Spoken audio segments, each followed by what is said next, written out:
ప్రశ్న విధానం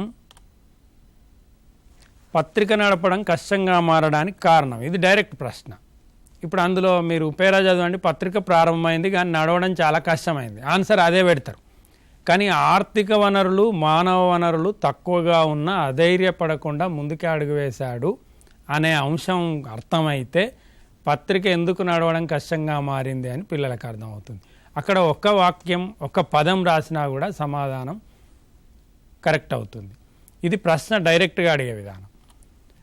ఇంకొక టైప్ చూడండి, తప్పొప్పులు గుర్తించే విధానం. అందులోకి వెళ్ళే తప్పొప్పులు గుర్తించే ప్రశ్న ఒకటి ఉంది. మానవ వనరులు ఆర్థిక వనరులు తక్కువగా ఉండడంతో పత్రికను మూసివేశాడు.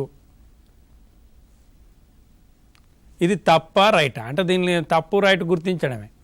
మనకి అక్కడ ఏం కనిపిస్తుంది, పత్రికను మూసివేశాడనే అంశం ఏం కనిపిస్తలేదు. కానీ ఆర్థిక వనరులు మానవ వనరులు తక్కువగా ఉన్నా అధైర్యపడకుండా తక్కువ ఉన్నాయి కాబట్టి పత్రిక మూసేసిండేమో అనే అర్థం వచ్చే అవకాశం కూడా ఉంది, అనుకునే అవకాశం ఉంది పిల్లలు. కాబట్టి పత్రిక మూసేసిండని ఎక్కడ చెప్పలేదు.